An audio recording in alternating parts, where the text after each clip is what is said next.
Hey all, Pixel here, Probable Garage. So I am in the van trying to solve one of the problems with owning a van, which is your rear visibility sucks. So I don't know how well it's showing up, but when you look out the rear view mirror in this van, you can see the two doors, but there's also the bits of the seat and whatnot, and it's all very far back. And I've got a heavy tint on there. And generally, I can kind of see out of that, but I end up barely using it and mostly using my side mirrors. So I've wanted to make that better, and I finally found one cheap enough on eBay to experiment with a possible fix for that. So this is a LCD screen rear view camera. So there's a front mount camera there. This thing straps over the existing mirror, and then you have a line that goes back to the back, and you have a little camera at the back that feeds to this screen. I'm going to hang this on here so I can give you a quick demo of how it works. All right, that got delayed slightly for lunch, or dinner rather, but I have this strapped on. The camera is currently just propped up on the squaredy cat there. I'm going to plug it in.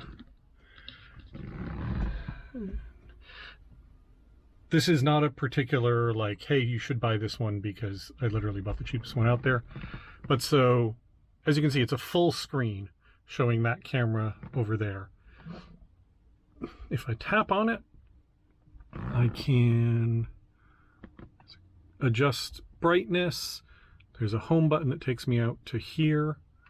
I believe that, yeah, that brings me back. There's recording, pausing, there's a couple other, I'm not entirely sure of all the functions. One of these switches it to this camera here, but I don't remember which off the top of my head. But the neat thing about this is that camera is recording a square image in, I think it's 1080, but this is a rectangular image, so you can functionally scroll up and down on the image to get whatever, like the same way you would adjust a rear view mirror. So that means that I don't have to get the camera positioned perfectly, because I can come in here and tweak what I want it to show. This has an SD card that if you put it in, it is a dash cam that can record just the front, just the back, or both on a loop, and will, one of these buttons, when it has a SD card in it, lets you tap it, and that will either take, I think it'll save the last X amount. So this is kind of a cool little gadget. Like I said, I don't know how good a quality this thing is at all, because it was literally the cheapest one. I want to continue to reiterate that, but it does a bunch of cool things. Having a dash cam can't hurt, just because, you know, hey, weird dash cam footage. Let's see if I can figure out the buttons to make it. I'm sorry, I'm trying to figure out how to flip the camera. Is that it? No, that's the picture. Anyway, but yeah, so what I need to do is take this camera and run the cable all the way to the back and mount it on the back of the van, hide the cable in the ceiling, and then the power for this is right now plugged into the cigarette lighter, but that's useless to me because, one, it takes up my cigarette lighter, and two, the cigarette lighter stays on all the time in the van, and I don't want this running all the time eating battery. So what I need to do is get a wire down and tap it into the accessory circuit. So like these two plugs right here are going to get tucked up here. This one's going to get cut so that I can rewire it directly into the van. It's going to get tapped into power and ground down under there probably, so that it can all be hooked in. This came with a little adhesive pad, I think. I have to go find the box again, but if it didn't, I'm just going to stick it to the bottom of the van in the back. You'll see where this red wire here, you hook into your backup lights, and it makes the little backup light thingy appear on here I don't know if it then, some of them, when you switch it to back up, it automatically like scrolls the mirror down slightly so that you can see, you know, more closely what's right behind you instead of further behind you. I don't know if this one does that or not, but I'm going to experiment with that as well. Unfortunately, as you might be able to see on the windshield, it has just started drizzling out. So mounting the camera is not really an option right now. And the inner stuff's going to be difficult without the camera mounted because I don't know how much cord I'm going to have to leave free. So I'm going to pick this up at the point when I can mount everything. All right, got a lot done. Didn't film it because it was boring fishing wires and stuff like that. Plus it's also dark and I was using this headband, so I'd just be blasting out the camera. So the two connectors are plugged in over there and then run up into the headliner. They then run along past the LED. And then the camera one runs all the way to the back. I'll show you that in just a second. I realized for the power, I could cut the end off that thing, splice it in, hardwire it into the vehicle. But if something went wrong with this, I'd have to do that all over again with the next one. So what I did instead was built this monstrosity, which is a cigarette lighter plug and a fuse holder and a couple of ring terminals, because down in here there are switched and constant power fuse blocks, or just power blocks. So I'm going to hook it into that. The wire has already been run down through here and is down in there somewhere.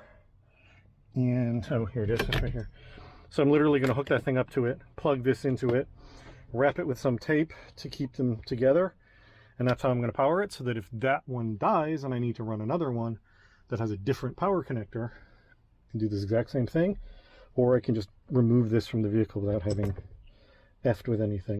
And then as far as the camera's concerned, that wire comes all the way down through here, drops down through here, goes into the door, through the door. This part's a little janky and temporary because I want to make sure it works the way I think about it.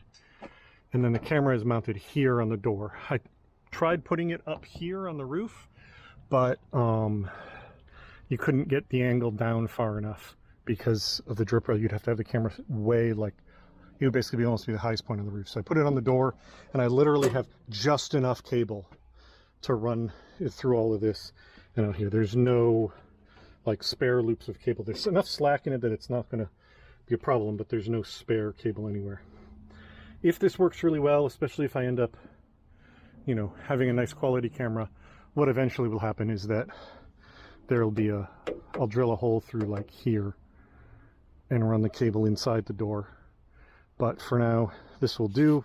Nobody will see this when the doors are closed. I'm going to put a little bit more tape on. The door panel is going to cover that. So these need to get taped together, and then that should be it. As soon as I get that thing connected in there, I'll be able to power it up, see that it all works, and then I will be done. And it is working.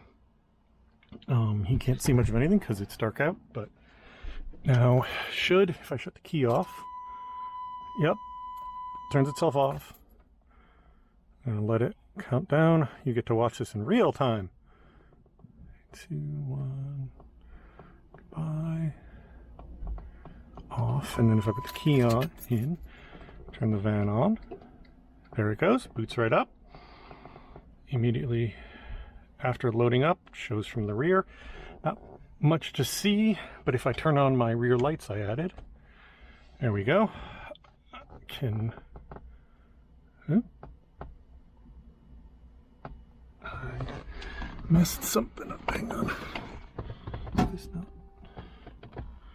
How did I just do that? Huh. What did I just click? I don't know how I just got it to front camera. Oh. Interesting. The front one's over there. I don't know. Like I said, I need to figure this thing out. But I should be able to scroll.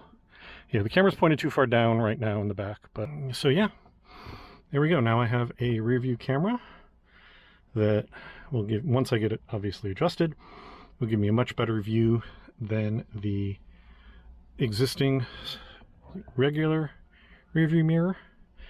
So I'm really happy with that. One of the things I'm going to keep an eye out for is there are versions of these that replace the stock mirror entirely. They hook onto the same little thing that this does. But I couldn't find one that had constant rear view camera, front camera for a low price, and I wanted to make sure this general concept worked before I committed. So yeah, like I said, I need to play with it a little, figure out, like, I don't need this there all the time, stuff like that. But the basic concept absolutely works. It's what I wanted. It'll allow me to test whether having a camera like this is helpful to me or not, and then I can go forward from there. So back the next morning, because I realized I forgot an important step of this installation.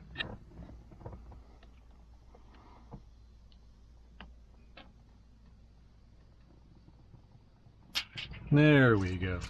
And it's a little while later. Sorry, it's the middle of the night, so you get mood lighting.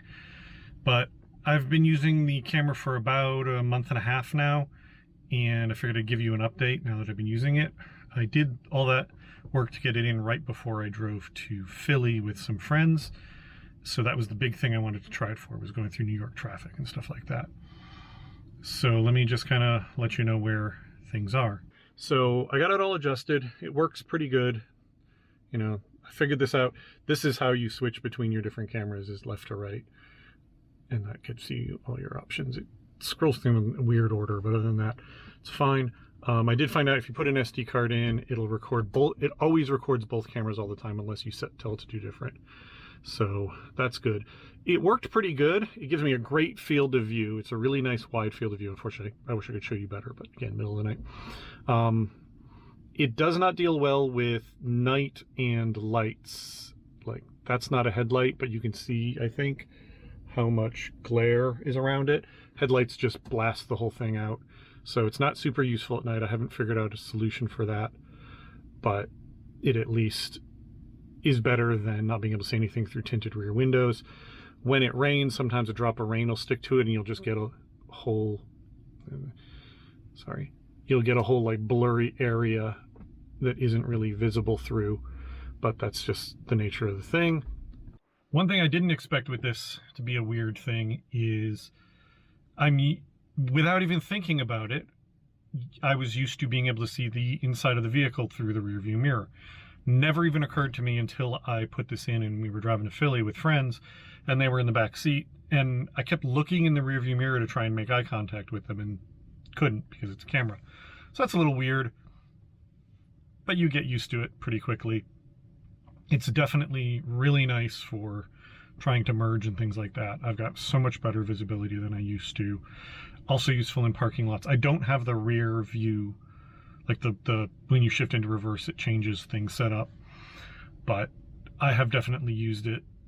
I use it all the time in parking lots, and I've definitely scrolled the screen down so I can see, you know, I basically have it, the way I have it adjusted now is that normal driving is at the very top edge of the camera, so that I can scroll the thing down to look right at the van's, you know, as close to the van's bumper as possible, which makes it really useful in like tight situations.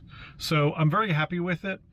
I definitely want to eventually upgrade to a nicer quality one. Supposedly there's ones with like night vision where the lights of other cars aren't an issue, but that's a low priority. I'll wait till either this one breaks or I decide it annoys me enough to spend the money to upgrade it. But overall, definitely well worthwhile. I'm going to put a link in the description to where I bought this on eBay, assuming that that seller is still selling them.